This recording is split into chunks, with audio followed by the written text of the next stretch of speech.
మన ప్రభు అయిన యేసుక్రీస్తు నామములో దేవుని వాక్యాన్ని వింటున్న దేవుని ప్రియులందరికీ నా నిండు మనస్సుతో శుభాలు తెలియచేస్తున్నాను.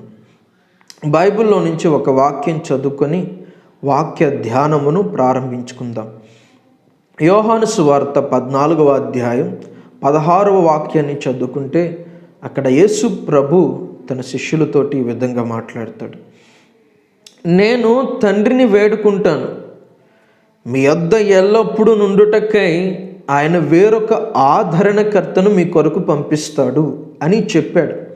నేను వెళ్ళాలి, నేను వెళితేనే వేరొక ఆదరణకర్త, ఉత్తరవాది అంటే పరిశుద్ధాత్ముడు మీ వద్దకు వస్తాడు, నేను వెళ్ళకపోతే రాడు అని చెప్పాడు. ఆయన ఎల్లప్పుడూ మీ దగ్గర ఉంటాడు, మీతో ఉంటాడు, మీలో ఉంటాడు అని చెప్పాడు. సో ఈ వాక్యాన్ని అడ్డం పెట్టుకుని చాలామంది పెద్ద పెద్ద బోధకులు ఏమంటారంటే, ప్రభు చెప్పాడు కదా, ఆయన వచ్చిన తర్వాత ఇంకెప్పటికీ మీ వద్ద నుండి వెళ్ళిపోడు, ఎల్లప్పుడూ మీ వద్ద నుండినట్లు ఆదరణకర్త వస్తాడు అని ప్రభు చెప్పాడు కదా, మరలా బుద్ధిహీనులారా, మరలా పరిశుద్ధాత్ముడు దిగి రావాలి, పరిశుద్ధాత్మ ప్రభువా దిగి రండి అని మీరు ఎందుకు అంటారు? అగ్ని దిగి వస్తాడట, అగ్ని దిగి వస్తుందట, పరిశుద్ధాత్ముడు మళ్ళా దిగి వస్తాడంట వీళ్ళ కోసం, ఆయనకి ఎక్కడం దిగడమే పనా అని వెటకారంగా మాట్లాడతారు, వికట అట్టహాసంగా మాట్లాడుతూ ఉంటారు కొంతమంది బోధకులు. పెద్ద పెద్ద వాళ్ళే, మళ్ళీ వాళ్ళు థియాలజీ చదువుకుంటారు, ఫిలాసఫీ వాళ్ళకు తెలుసు, కామెంట్రీస్ మీద కామెంట్రీస్ చదువుతారు, ఆయనను చెత్త మాట్లాడతారు. వాళ్లకు తెలీదు వాళ్ళు మాట్లాడుతున్నది ఎంత నాన్ సెన్సో అని. వాళ్ళ బోధ వింటున్న వాళ్ళలో చాలామందికి తెలీదు వాళ్ళు వింటున్నది ఎంత నాన్ సెన్సో అని. పరిశుద్ధాత్ముని కొరకు దిగడం ఎక్కడమేనా ఆయన పని? ఒకసారి వచ్చాడు, అపోస్తలుల కార్యముల గ్రంథం 2వ అధ్యాయంలో ఒకసారి ఆయన భూమి మీదకి వచ్చాడు, మరలా పద్దాక నీ కోసం దిగమంటే దిగడం ఎక్కడం అదే పని ఆయనకి అని అంటూ ఉంటారు. నేను అంటాను, ఈ బోధించే వాళ్ళందరితో నేను మాట్లాడుతున్నాను, పరిశుద్ధాత్మని ఒక నిర్ణీత ప్రాంతానికి నువ్వు పరిమితం చేయగలవా? ఆయన భూమి మీదకి వచ్చేసాడు, మరలా ఆకాశంలోకి వెళ్ళి మరలా నీ కోసం దిగొస్తాడా అంటున్నారు కదా మీరు. ఒక ప్రాంతానికి, ఒక నిర్దిష్టమైన ప్రాంతానికి ఆయన్ని పరిమితం చేసేయగలవా? ఆయన ఉనికిని ఒక పర్టికులర్ ఏరియాకు, ఒక నిర్ణీతమైన ప్రాంతానికి పరిమితం చేయగలవా? నువ్వు భూమికి పరిమితం చేస్తావా? ఆయన భూమి మీదే ఉన్నాడు, ఆకాశంలో లేడు అని నువ్వు చెప్పగలవా? ఆకాశంలోనే ఉన్నాడు, భూమి మీద లేడు అని నువ్వు చెప్పగలవా? పరిశుద్ధాత్ముడు అంతటా ఉండువాడు కదా. ఇవి నా సొంత మాటలు కాదు. కీర్తనల గ్రంథం 139వ కీర్తన 7వ వాక్య భాగం నుండి చదువుకుంటే, 7 నుండి 12 వాక్యాలు 12వ వాక్యం వరకు చదువుకుంటే అక్కడ ఏమని రాస్తుందంటే, నీ ఆత్మ యొద్ద నుండి నేను ఎక్కడికి పోదును, నీ ఆత్మ యొద్ద నుండి నేను ఎక్కడికి పారిపోదును, నేను ఆకాశమునకు ఎక్కిపోయినను నీ ఆత్మ అక్కడ ఉన్నాడు, నేను పాతాళములోనికి దిగిపోయినను అక్కడ నువ్వు ఉన్నావు, నేను వేకువ రెక్కలు ధరించుకొని సముద్ర దిగంతములలోనికి వెళ్ళినను నీ చేయి నన్ను విడిచిపెట్టలేదు, ఒకవేళ రాత్రి అయినను నన్ను మరుగు చేయను అనుకొని రాత్రి వేళ నీకు నేను కనబడనేమో అనుకుంటే, నీకు రాత్రికి పగలుకు తేడా లేకుండా రాత్రి పగలు కూడా నీకు ఒకేలాగున్నాయి, చీకటి వెలుగు కూడా నీ కన్నుల నుండి నన్ను మరుగు చేయలేకపోతున్నాయి, నీ ఆత్మ నుండి నన్ను మరుగు చేయలేకపోతుంది. ఎందుకంటే వెలుగు యొక్క నివాస స్థలమే నీవు కదా. నీ యొద్ద నుండి ఎక్కడికి తప్పించుకొని పారిపోగలను? ఎక్కడ నేను ఉండగలను? ఆకాశానికి వెళితే అక్కడ నీవు ఉన్నావు, భూమిలోనికి వెళితే పాతాళంలోనికి వెళితే అక్కడ నీవు ఉన్నావు, సముద్ర దిగంతములలోనికి వెళితే అక్కడ ఉన్నావు. అట్లీస్ట్ రాత్రి అయినా నీ యొద్ద నుండి నన్ను మరుగు చేయునని నేను అనుకున్నాను. నీ ఆత్మ నుండి రాత్రి అయినను చీకటి అయినను నన్ను మరుగు చేస్తుందేమో అని నేను అనుకుంటే అది కూడా జరగలేదు. ఎందుకంటే పగలు రాత్రి కూడా నీకు ఒకే విధంగా ఉన్నాయి.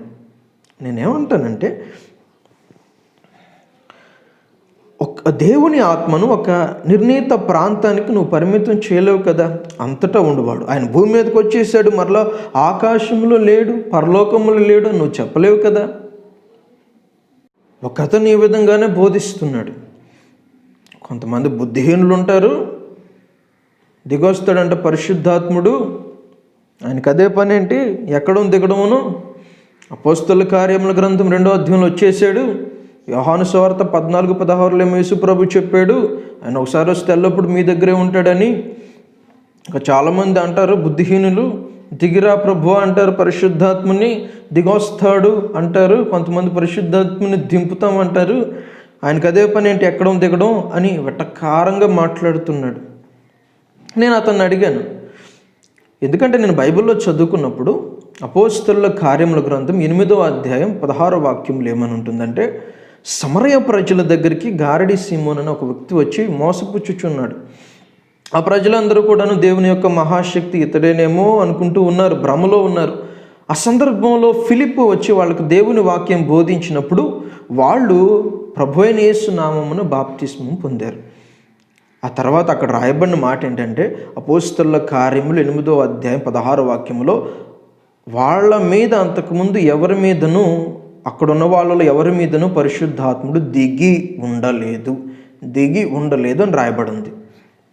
12వ వాక్యంలో వాళ్ళు బాప్తిస్మం పొందారు, 17వ వాక్యంలో పరిశుద్ధాత్మను పొందారు. ఎందుకంటే అపోస్తలులు విన్నారు, సమరయ ప్రజలు దేవుని వాక్యాన్ని అంగీకరించారని విని కొంతమంది వ్యక్తులను పంపిస్తే వాళ్ళు వచ్చి వాళ్ళ మీద చేతులు ఉంచినప్పుడు, వాళ్ళ గురించి ప్రార్థన చేసినప్పుడు వాళ్ళు పరిశుద్ధాత్మను పొందారు. 12వ వాక్యంలో విన్నారు, 12వ వాక్యంలో బాప్తిస్మం పొందారు, 17వ వాక్యంలో పరిశుద్ధాత్మను పొందారు.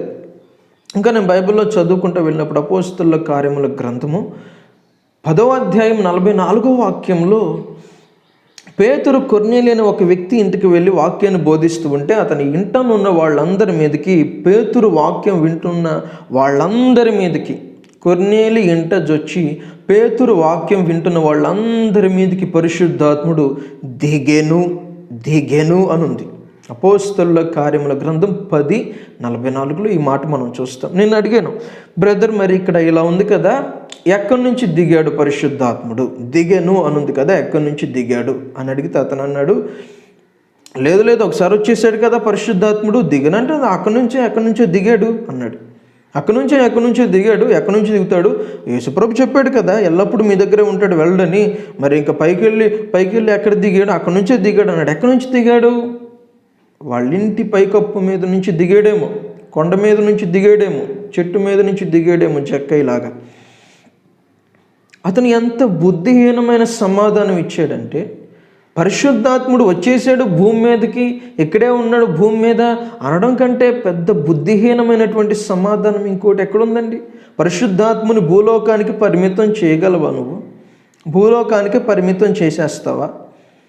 ప్రకటన గ్రంథం 1వ అధ్యాయం 4వ వాక్యములు ఏమనుంది తెలుసండి?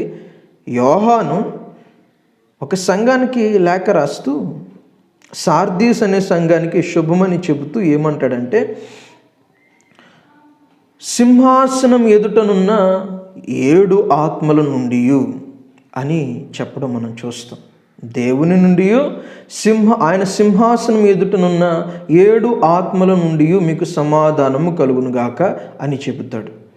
ఏంటి 7 ఆత్మలు నేను ఆలోచన చేసినప్పుడు ప్రకటన గ్రంథం 4వ అధ్యాయం 5వ వాక్యం చదివాను. అసలు ఈ 7 ఆత్మలు ఏంటి? 1వ అధ్యాయంలో ఈ 4వ వాక్యంలో చెప్పబడిన 7 ఆత్మలు ఏంటి? దేవుని ఆత్మలేనా, ఇంకా వేరే ఆత్మలా అని నేను చదివాను. అని నేను ఇంకా ముందుకు చదువుకుంటూ వెళితే 4వ అధ్యాయం 5వ వాక్యంలో ఉంది, దేవుని యొక్క సింహాసనములో నుండి ఉరుములు మెరుపులు ధ్వనులు బయలుదేరుచున్నవట, ఆయన సింహాసనం ఎదుట 7 దీపములు ఉన్నవట, ఆ 7 దీపములు దేవుని 7 ఆత్మలు అని ఉంది. అంటే సింహాసనం ఎదుట 1వ అధ్యాయం 4వ వాక్యంలో సింహాసనం ఎదుటనున్న ఆ 7 ఆత్మలు ఎవరివి? ఈ 4వ అధ్యాయం 5వ వాక్య భాగం ప్రకారం దేవుని ఆత్మలే అవి. ఎక్కడున్నాయి? దేవుని సింహాసనం ఎదుట. దేవుని సింహాసనం ఎక్కడుంది? పరలోకము ఉంది. యోహాను ఆ దర్శనాన్ని చూస్తున్నాడు. ఇప్పుడు దేవుని ఆత్మ అప్పటికే భూమి మీద ఉన్న మనుషుల మీదకి రావడం మనం చూస్తాం. యోవేలు గ్రంథం 2వ అధ్యాయం 28వ వాక్య భాగం యొక్క ప్రారంభం, నెరవేర్పు యొక్క ప్రారంభం మనం చూస్తాం. భూమి మీద ఉన్న మనుషుల మీదకి పరిశుద్ధాత్ముడు దిగి వచ్చాడు పెంతెకొస్తు దినమందున. మరి యోహాను పరలోకంలో చూస్తున్నాడు కదా, దేవుని ఆత్మలే కదా భూమి మీద పరలోకంలోన. ఇంకా నేను ముందుకు చదువుకుంటూ వెళితే ప్రకటన గ్రంథం 6వ అధ్యాయంలో ఏమనుందంటే, సింహాసనానికి పెద్దలకు జీవులకు మధ్యను వధింపబడినట్లుండిన ఒక గొర్రెపిల్ల ఉందట. ఆ గొర్రెపిల్లకు 7 కొమ్ములు 7 కన్నులు ఉన్నాయట. ఆ 7 కన్నులు భూలోకమందంతటికి పంపబడిన దేవుని 7 ఆత్మలు అని రాయబడి ఉంది. దేవుని 7 ఆత్మలు. ఇప్పుడు భూలోకమందంతటికి పంపబడిన దేవుని 7 ఆత్మలు అని 5వ అధ్యాయం 6వ వాక్యంలో రాయబడి ఉంది. మొదటి అధ్యాయంలోనేమో దేవుని సింహాసనం ఎదుట ఉన్న 7 ఆత్మలు అని ఉంది. పరిశుద్ధాత్మ 7 ఆత్మలు అనుకోకూడదు, పరిశుద్ధాత్మే, దేవుని పరిశుద్ధాత్మే. ఇప్పుడు ఈ పరిశుద్ధాత్ముడు 5వ అధ్యాయం 6వ వాక్య భాగం ప్రకారం భూలోకంలో ఉన్నాడా? మొదటి అధ్యాయం 4వ వాక్య భాగం ప్రకారం పరలోకంలో ఉన్నాడా? ఎక్కడున్నాడని చెప్తావు పరిశుద్ధాత్ముడిని నీవు? భూమి మీదే ఉన్నాడని చెప్తావా? పరలోకంలోనే ఉన్నాడని చెప్తావా? నేనేమంటానంటే ఆయన ఎక్కడెక్కడని ఎలా చెప్తావు? అంతటా ఉండువాడు ఆయన. 7 ఆత్మలు అంటే 7 ఆత్మలని కాదు, దేవుని పరిశుద్ధాత్మ అని అర్థం. తండ్రి కుమార 7 ఆత్మలు అంటే బాగోదు కదా. తండ్రి కుమార పరిశుద్ధాత్ముడు 7 ఆత్మలు అని ఎందుకు రాయడం జరిగిందంటే, మీరు గమనించినప్పుడు దేవుడు 6 రోజులు పనిచేశాడు, 7వ రోజున విశ్రమించాడు. దాన్ని పరిశుద్ధ దినం అన్నాడు.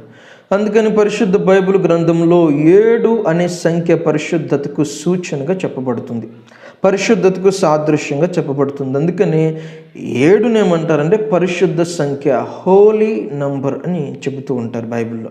చాలామంది సంపూర్ణ సంఖ్య అంటారు, కానీ వాస్తవానికి పరిశుద్ధతను సూచించడానికి ఉపయోగించేదే 7 అనే సంఖ్య.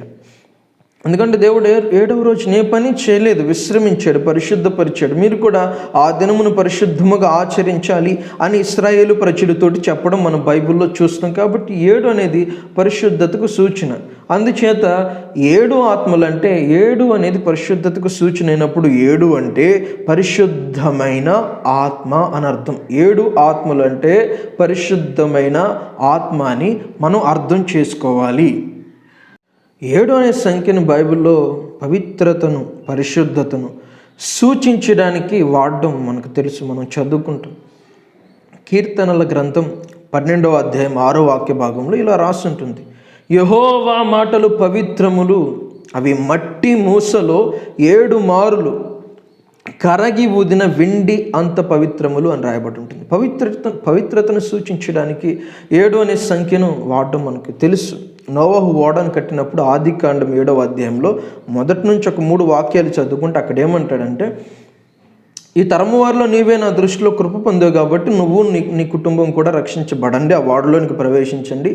మీతో పాటు భూ జంతువులన్నింటిలో ప్రతి జాతిలోను పెంటులు 7ను పోతులు 7ను మీతో పాటు తీసుకుని వెళ్ళండి.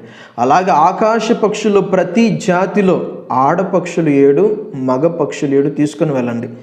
అయితే అపవిత్రమైన జంతువులు, పవిత్రమైన జంతువుల్లోనేమో ఒక్కొక్క జాతికి 7 చొప్పున మగవి ఆడవి ఆ వాడలోనికి తీసుకొని వెళ్ళండి. అపవిత్రమైన జంతువులు లేదా పక్షుల్లో 2 తీసుకొని వెళ్ళండి.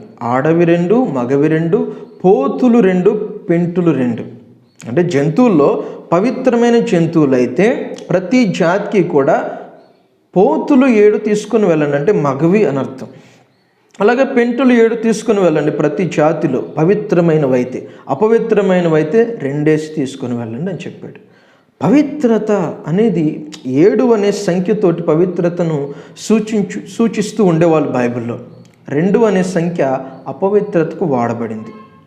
సింపుల్గా అర్థం కావడం కోసం ఇప్పుడు మనం పాలల్లో నీళ్ళేమి కలపకుండా ఉంటే మనము ఆ పాలను ప్యూర్ మిల్క్ అంటాం.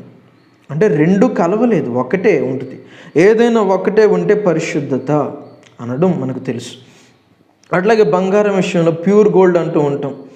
చక్కగా ఆ కొలిములో వేసి శుద్ధ సువర్ణమును మనం సేకరించి శుద్ధ సువర్ణమని చెబుతూ ఉంటాం, ప్యూర్ గోల్డ్. దేవుడు 6 రోజులు కష్టపడ్డాడు, సృష్టిని చేశాడు, 7వ రోజున విశ్రమించాడు. ఆయన ఏం చెప్పాడంటే, నేను 7వ రోజున కష్టపడలేదు, కేవలం విశ్రమించాను. కాబట్టి మీరు కూడా శ్రమించొద్దు, విశ్రమించండి. విశ్రమంలో శ్రమను కలపొద్దు.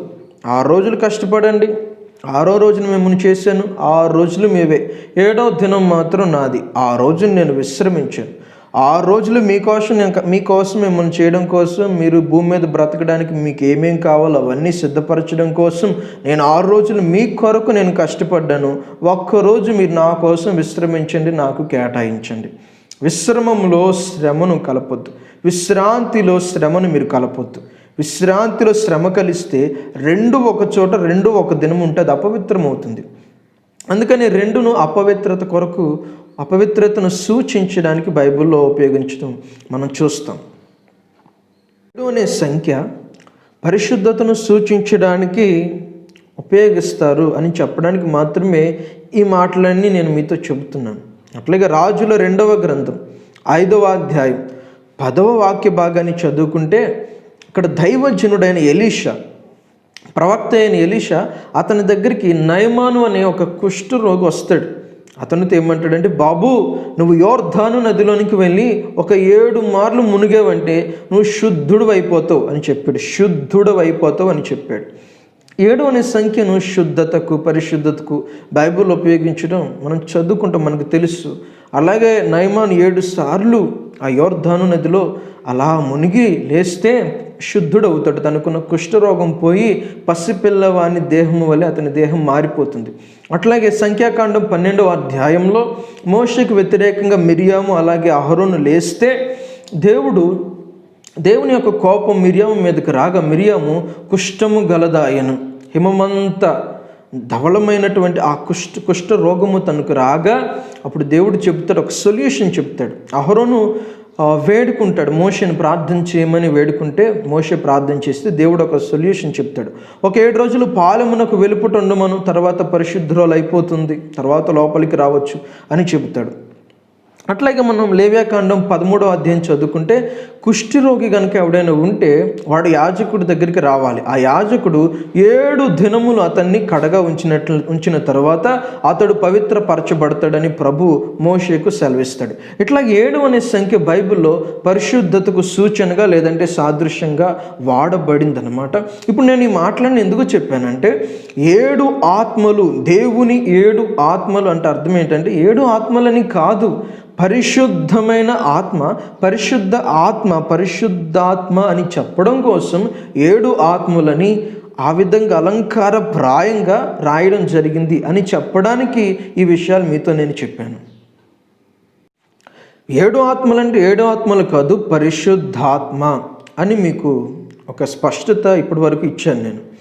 ఇప్పుడు నా ప్రశ్న ఏంటంటే, ప్రకటన గ్రంథం 1వ అధ్యాయం 4వ వాక్య భాగం ప్రకారం ఈ పరిశుద్ధాత్ముడు దేవుని సింహాసనం ఎదుట ఉన్నాడు. కానీ 5వ అధ్యాయం 6వ వాక్య భాగం ప్రకారం భూలోకమందంతటికి పంపబడ్డాడు. నేనేమంటానంటే, ఇప్పుడు పరిశుద్ధాత్ముడు భూమి మీద ఉన్నాడా, పరలోకంలో ఉన్నాడా?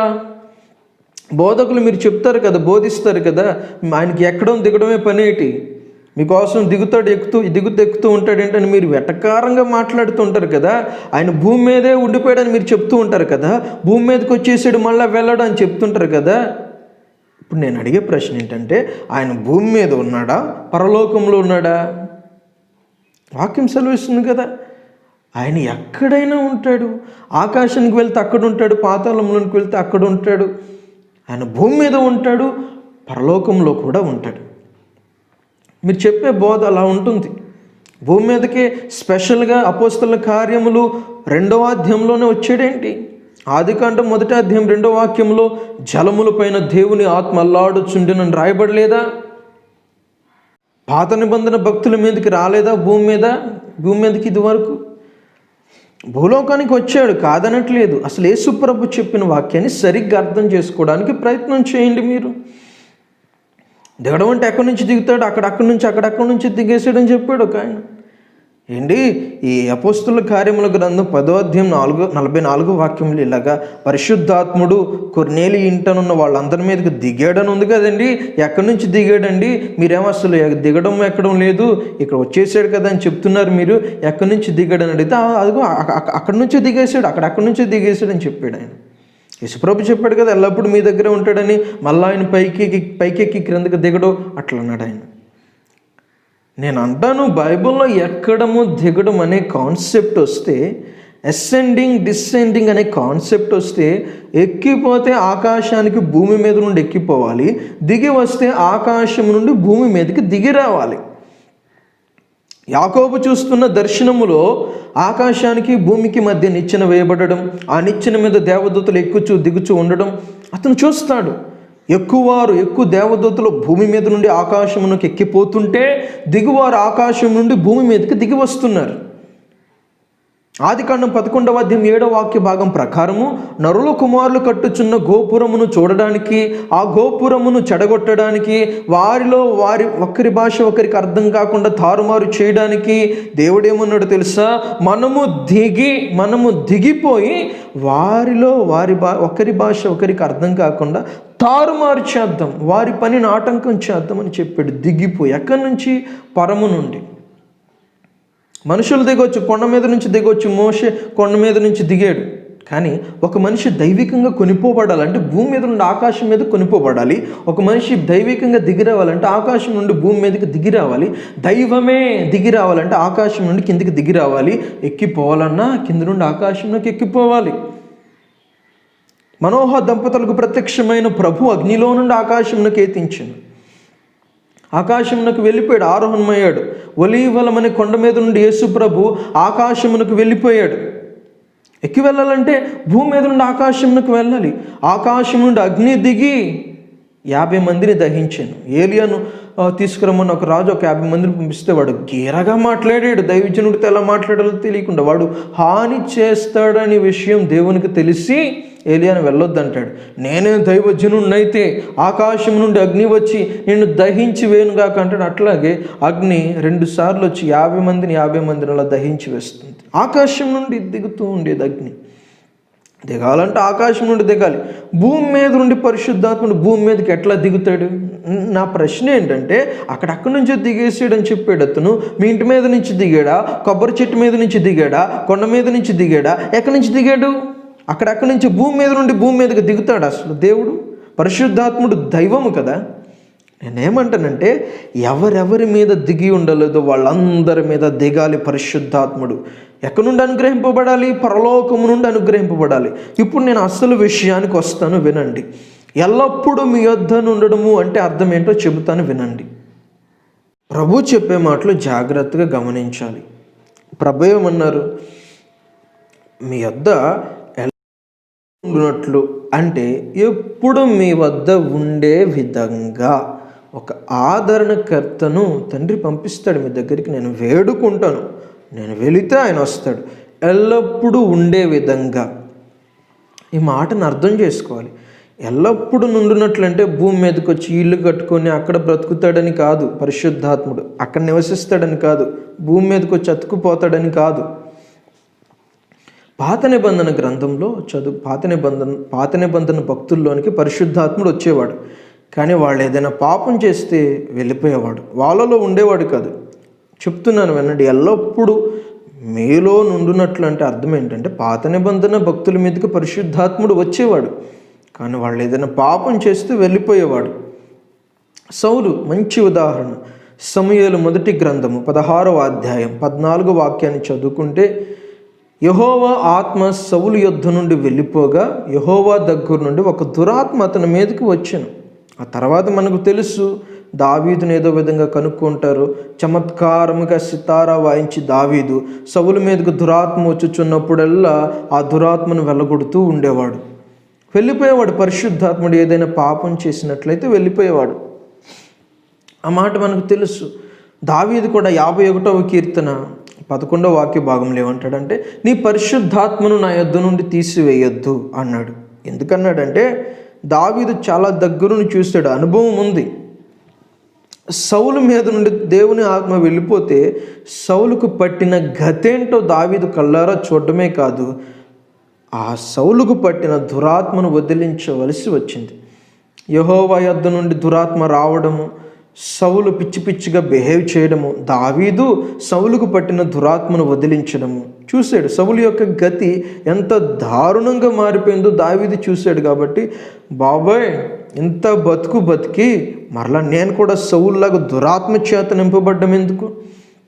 దేవుని ఆత్మ వెళ్ళిపోతే ఏం జరుగుద్దో దావీదుకు తెలుసు. కాబట్టి ఎంత బతికిన తర్వాత మరలా దురాత్మ చేత నింపబడ్డం ఏంటి అని దావీదు భయపడిపోయాడు. అందుకని బాబు, ఎట్టి పరిస్థితుల్లో నీ పరిశుద్ధాత్మను నా యొద్ద నుండి దూరం చేయొద్దు అని ప్రార్థన చేస్తాడు. బత్షెబతో పాపం చేసిన తర్వాత, ఊరియాను చంపించిన తర్వాత దావీదు ఒక ప్రార్థన చేస్తున్నాడు. ఆ ప్రార్థనే 51వ కీర్తన. అందులో అంటాడు, హిస్సోపుతో నన్ను కడుగు, హిమమంతా తెల్లగా నన్ను మార్చు, శుద్ధీకరించు, శుద్ధ హృదయం నాకు దయచేసి పొరపాటును కూడా నీ పరిశుద్ధాత్మను నా యొద్ద నుంచి తీసివేయొద్దు బాబు అంటాడు. ప్రార్థన చేస్తాడు. ఎందుకంటే సౌలు పాపం చేసినప్పుడు సౌలు యొద్ద నుండి దేవుని ఆత్మ వెళ్ళిపోవడం చూశాడు. దేవుని ఆత్మ వెళ్ళిపోతే సౌలుకి ఏం జరిగిందో కల్లారా చూశాడు. సితారా వాయించి సౌలుకు పట్టిన దురాత్మను వదిలించవలసి వచ్చింది. ఎప్పుడు దురాత్మ వస్తే అప్పుడు సితారా పట్టుకోవడం, ఆ దురాత్మను వదిలించడం చేస్తూ ఉండేవాడు దావీదు. ఇప్పుడు నాకు పడితే ఎవడు సితారా చమత్కారంగా వాయించి నాకు పట్టిన దురాత్మను వదిలిస్తాడు? ఎంత బ్రతికిన తర్వాత, దేవుని ఆత్మ చేత నింపబడిన తర్వాత మరలా దురాత్మ చేత నింపబడ్డం, అంతకంటే దిక్కుమాలిన పరిస్థితి ఇంకోటి ఏమీ లేదు కదా అని దావీదు, నాయన ఎట్టి పరిస్థితుల్లో పరిశుద్ధాత్మను మాత్రం నా యొద్ద నుండి తీసివేయొద్దు అని ప్రార్థన చేస్తాడు. అట్లా బైబిల్లో మనం చదువుకుంటే పాత నిబంధన భక్తులు పాపం చేసినప్పుడు పరిశుద్ధాత్ముడు వాళ్ళలో నుండి వెళ్ళిపోవడం మనం చదువుకుంటాం బైబిల్లో. అందుకని ప్రభు ఏమంటాడంటే, ఎల్లప్పుడూ మీతో ఉండే విధంగా. పాత నిబంధనలో భక్తుల మీదకి పరిశుద్ధాత్ముడు వచ్చేవాడు, ఆయనను దుఃఖపెడితే వెళ్ళిపోతూ ఉండేవాడు. అయితే మీ పరిస్థితి అలా కాకూడదు. మిమ్మల్ని నేను అనాథలుగా విడిచిపెట్టను.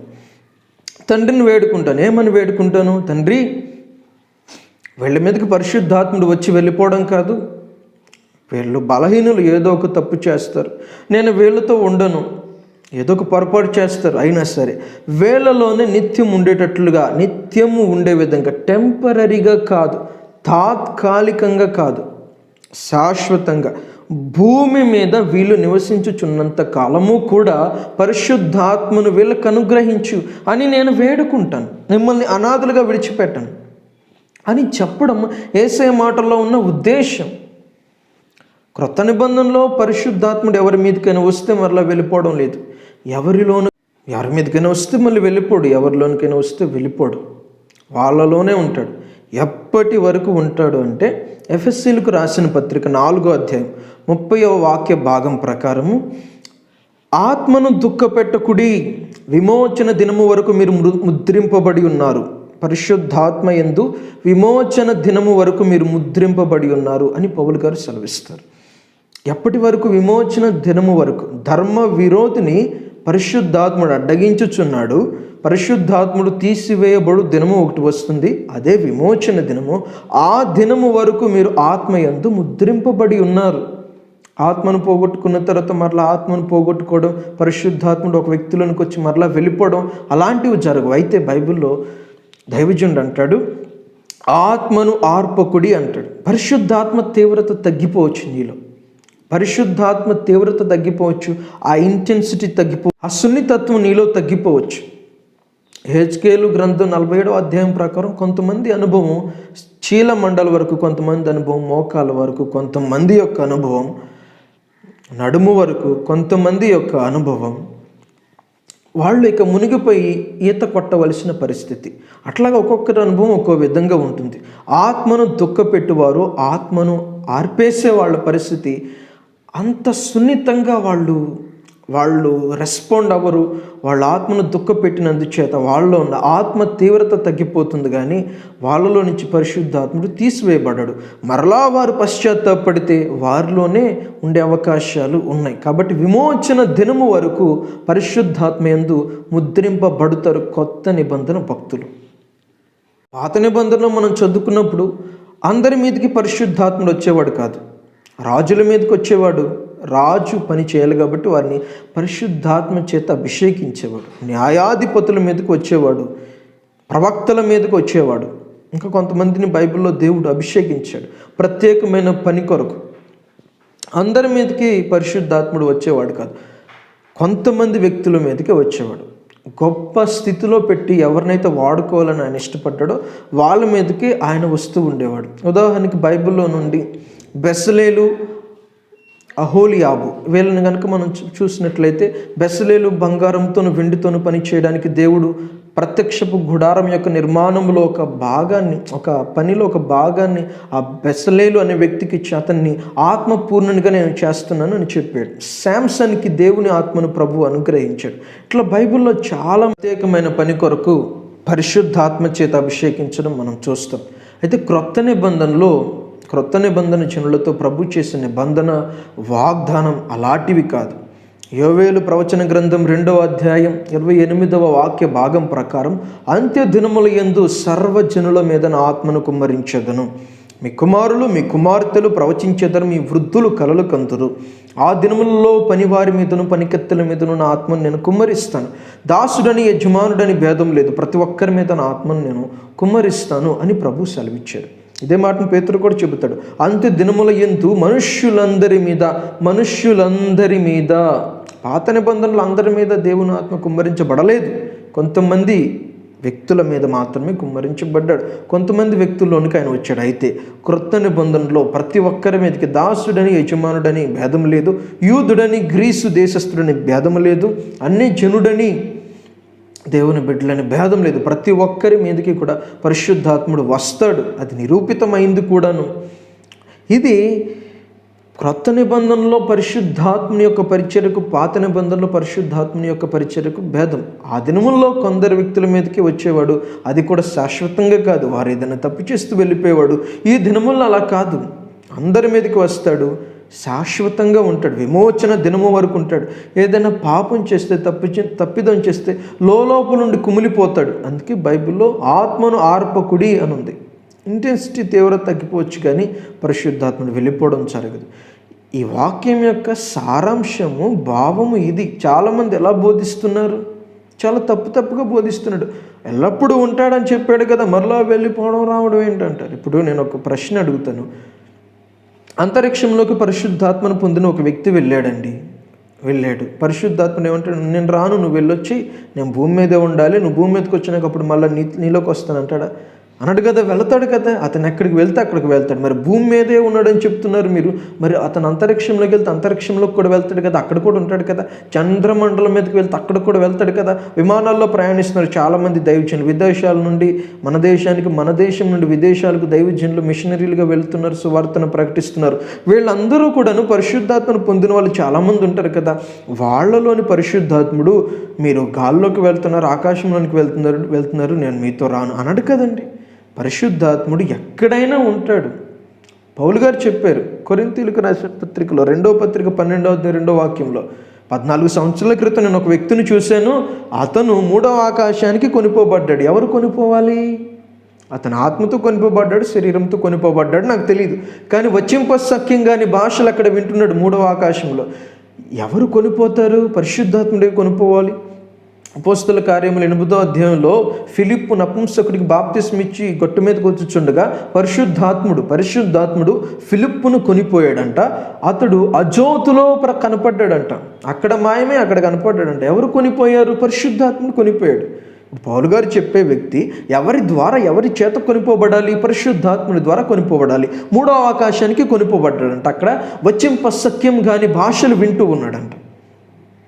మరి 3వ ఆకాశానికి పౌలు గారు దర్శనం చూసేసరికి అంతకు ముందే పరిశుద్ధాత్ముడు వచ్చాడు కదండి మనుషుల మీదకి, అపోస్తల కార్యం 2వ అధ్యాయంలో. మరి ఆకాశంలోకి ఎట్లా వెళ్ళాడు? 3వ ఆకాశానికి ఎట్లా వెళ్ళాడు? ఎలా తీసుకుని వెళ్ళాడు ఈ వ్యక్తిని? ఆత్మ ద్వారానైనా శరీరం ద్వారానైనా కొనిపోవాలి కదా, తీసుకువెళ్ళాలి కదా, పరిశుద్ధాత్ముడు వెళ్ళాలి కదా. ఎట్లా తీసుకుని వెళ్ళాడు అక్కడ వరకు? భూమి మీద ఉన్నవాడు అక్కడికి ఎలా వెళ్ళాడు? నేను అంటాను, పరిశుద్ధాత్మనికి హద్దులు లేవు. ఆయన ఎక్కడైనా ఉంటాడు, ఆకాశంలోనైనా ఉంటాడు, ఎక్కడైనా భూమి మీదనైనా పాతాళంలోనైనా ఎక్కడైనా ఆయన ఉండగలడు. ఆయన ఉనికి ఎక్కడైనా ఉంటుందండి. ఆయన ఒక నిర్ణీత ప్రాంతానికి నువ్వు పరిమితం చేయలేవు కదా. కాబట్టి ఆయన ఎవరెవరి మీద దిగి ఉండలేదు, ఎవరెవరి మీదకి దిగి రాలేదు, ఎవరెవరు ఆత్మను పొందలేదో వాళ్ళ మీదకి దిగి రావాలి, వాళ్ళ ఆత్మను పొందాలి, నమ్మేయటం కాదు. అపోస్తలుల కార్యములు 8వ వాక్యంలో సమరయులు బాప్తిసం పొందితే 17వ వాక్యంలో వారు పరిశుద్ధాత్మను పొందారు. అది ఏంటి? వాళ్ళు బాప్తిసం పొందారని, యేసును నమ్మారని యెరూషలేములో ఉన్న అపోస్తలులకు తెలిసినప్పుడు వాళ్ళు ఇద్దరిని పంపించారు అపోస్తలులను. వాళ్ళు ఈ వార్త వాళ్ళకి వెళ్ళాలంటే ఆ రోజుల్లో సెల్ ఫోన్లు లేవు. వీళ్ళు ప్రభువుని నమ్మారని, సమరయులు ప్రభువుని నమ్మారని వాళ్ళకి తెలియాలంటే ఆ రోజుల్లో సెల్ ఫోన్లు లేవు. ఖచ్చితంగా ఎవరో ఒకరు వెళ్ళి చెప్పాలి. వెళ్ళాలంటే 1, 2, 3 దినములైనా పట్టదండి. ఆ తర్వాత వాళ్ళు అక్కడి నుంచి అపోస్తలుని పంపించాలంటే, వాళ్ళు రావాలంటే ఒక 2, 3 దినములైనా పట్టదండి. చాలా దినములు గ్యాప్ రాదా వాళ్ళ బాప్తిస్మం పొందడానికి, పరిశుద్ధాత్మను పొందడానికి? కొంతమంది ఏమంటున్నారంటే, విశ్వసించి బాప్తిస్మం పొందగానే పరిశుద్ధాత్ముడు మనలోనే ఉన్నట్లు అంటున్నారు. అది తప్పు అని చెప్పడానికి ఇవన్నీ చెప్పాను. ఈ విషయమై ఇంకా స్పష్టంగా చెప్పడానికి నేను ఇంకొక వర్తమానంలో చెప్పడానికి ప్రయత్నం చేస్తాను. అంత మట్టుకు ప్రభు కృప మీకు తోడై ఉండును గాక.